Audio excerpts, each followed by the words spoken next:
Yeah, my name's Stephen Vanderbank. Just give you a quick insight of where I came from and where I am today.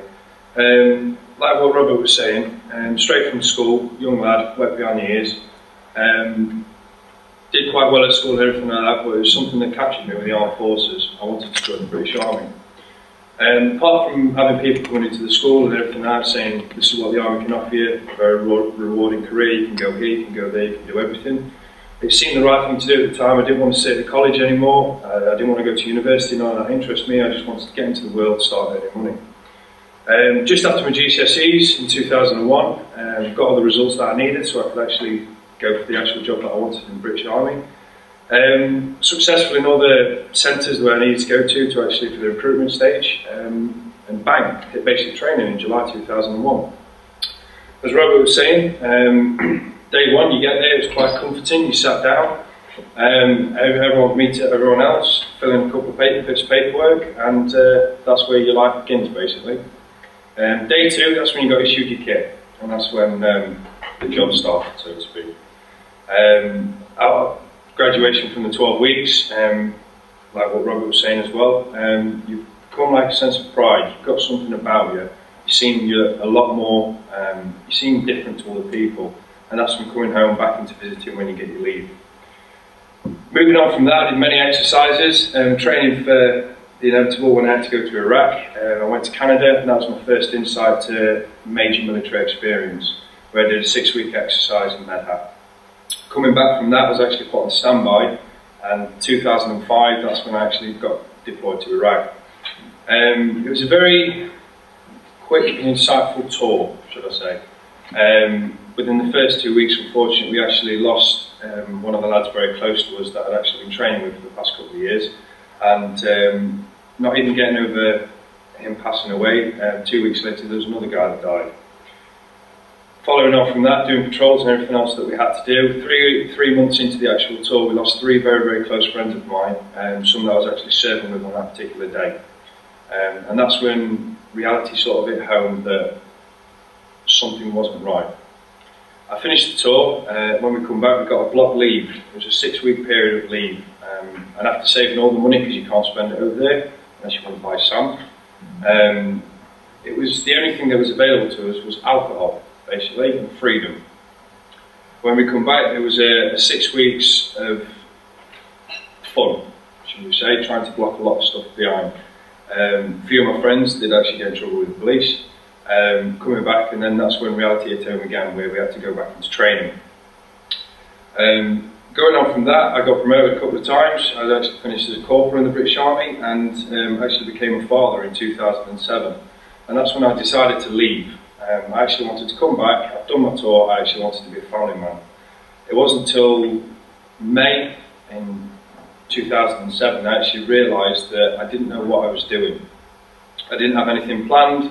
I didn't have anything booked or anything like that. I just literally picked a course at the drop of a hat, and that's what I wanted to do. 3 months into my actual job, that's when things started flashing back to me. I couldn't sleep.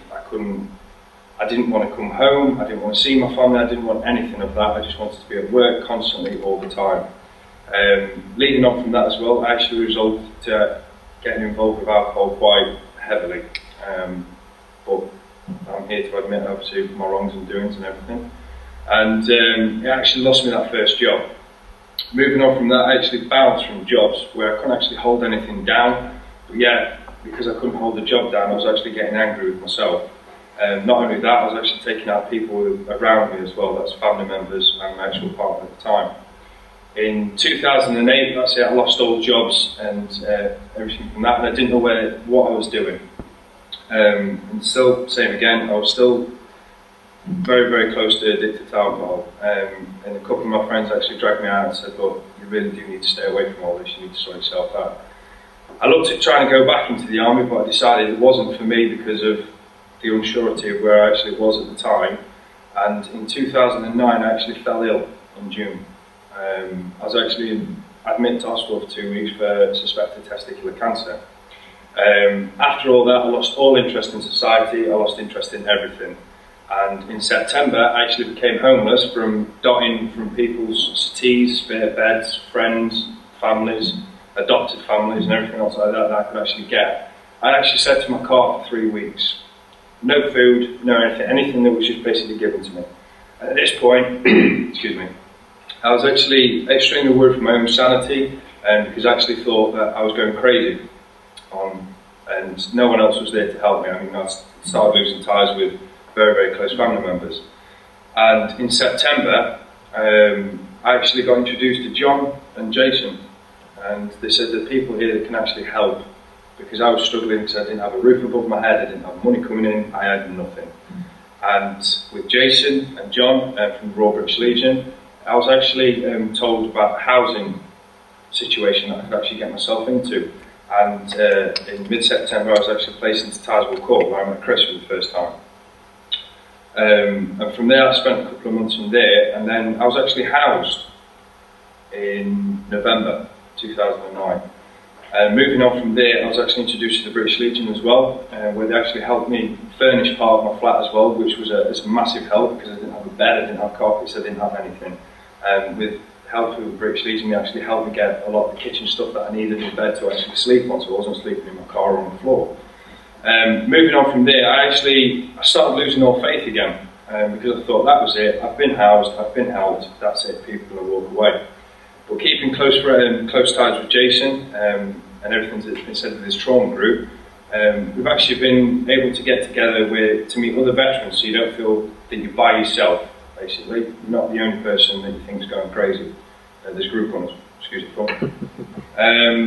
But with this actual trauma group, when it's been set up, I've actually met very, very close friends, with Clive in the corner as well. I've met Clive, I've met Andy as well, and a couple of others, that have actually helped me get through a little bit of time where, as a young type of person as I am, I don't think that I belong in this particular type of group, because they're much more older than me. Sorry, lads. And I didn't feel that I actually belonged in there, because I've only seen one tour of duty. But that tour of duty is enough to send any person over the edge.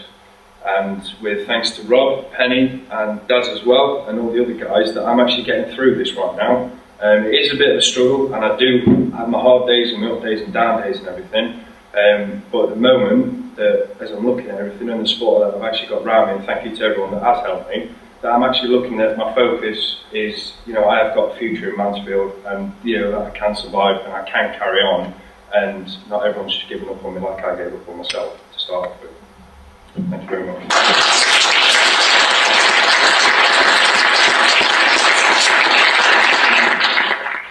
Because when we're sure that all that can be done is being done, then we can be happy with this. But essentially, I hope that at some point we're going to run out of veterans on the street. We're not going to have so many more, and we can take this forward. And the Joint Forces Alliance, with the partnerships that it's reaffirmed, can actually change and move and adapt into other areas, such as young offenders. We have lads that are more than capable of doing it.